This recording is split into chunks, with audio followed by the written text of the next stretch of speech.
উজ্জ্বল জ্যোতি যুৱ সংঘই যি দুদিনীয়া কাৰ্যসূচীৰে কলাজানবাসী ৰাইজৰ সহযোগত বহাগী বিদায় অনুষ্ঠান অনুষ্ঠিত কৰিছিলে। তাৰে আজি দ্বিতীয় দিন, প্ৰথম দিনৰ কাৰ্যসূচী কালি সমাপন হৈ গৈছে।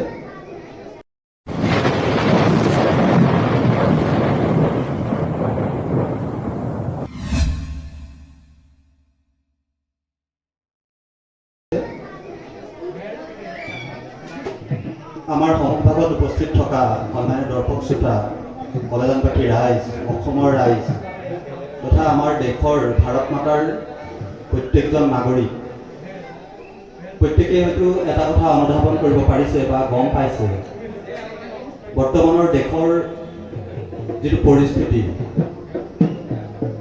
সিমান এটা আমি বিহু মাৰি গান গাই থাকিব পৰা অৱস্থাত নাই। আমাৰ মনবোৰে নকয় বা আপোনালোকৰ মনবোৰে সেই কথাটো নকয়। আমাৰ সন্মানীয় অসমৰ মুখ্যমন্ত্ৰী হিমন্ত বিশ্ব শৰ্মা ছাৰেও চৰকাৰৰ ফালৰ পৰা এটা ঘোষণা আহিছে যে 10 মে' তাৰিখৰ পৰা অসমৰ যিসমূহ বিহু মঞ্চ হওক বা এনেকুৱা ৰং ধেমালি কৰা মঞ্চ আছিলে, তেনেকুৱা অনুষ্ঠানসমূহ বাতিল কৰিছে। আৰু সেই আহ্বানটোক আমি সন্মান জনাইছোঁ বা অসমবাসী বা ভাৰতবাসী প্ৰত্যেকেই সেই আহ্বানটোক সন্মান জনাইছে। দেশৰ এজন সচেতন নাগৰিক হিচাপে, ভাৰতৰ নাগৰিক হিচাপে প্ৰত্যেকজন নাগৰিকৰ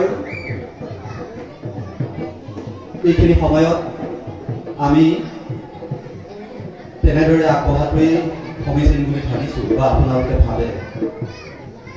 এই মুহূৰ্তত আমি একেবাৰে সন্মুখত থকা লোকসকলে হয়তো অকণমান মনত দুখ এটাও পাব পাৰে। আজি যি আমাৰ অসমৰ জনপ্ৰিয় শিল্পী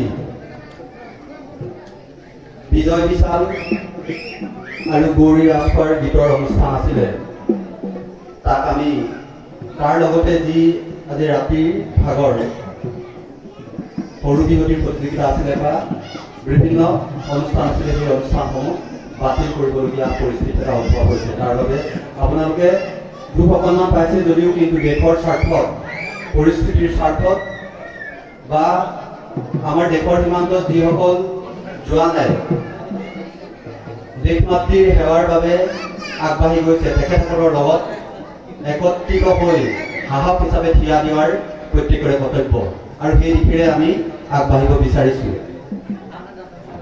সেইকাৰণে উজ্জ্বল জ্যোতি যুৱ সংঘৰ বিষয়ববীয়াসকল আৰু এই বিহু উদযাপন সমিতিৰ সকলো বিষয়ববীয়াই আমি সেই সিদ্ধান্তত উপনীত হৈছিলোঁ। আজি দিনৰ ভাগৰ কাৰ্যসূচীও প্ৰায় বাতিল কৰা নিচিনাই হৈছে আৰু ৰাতিৰ ভাগৰ কাৰ্যসূচীও আমি সকলোৱে বাতিল কৰি সেই সৈনিকসকলৰ লগত সাহস হিচাপে থিয় দিবলৈ আগবাঢ়িছোঁ আৰু সন্মানীয় মুখ্যমন্ত্ৰীগৰাকীৰ আহ্বানক আমি সন্মান জনাই সকলো অনুষ্ঠান বাতিল কৰিছোঁ বুলি আমি সংঘৰ তৰফৰ পৰা, উদযাপন সমিতিৰ তৰফৰ পৰা ঘোষণা কৰিছোঁ। ধন্যবাদ।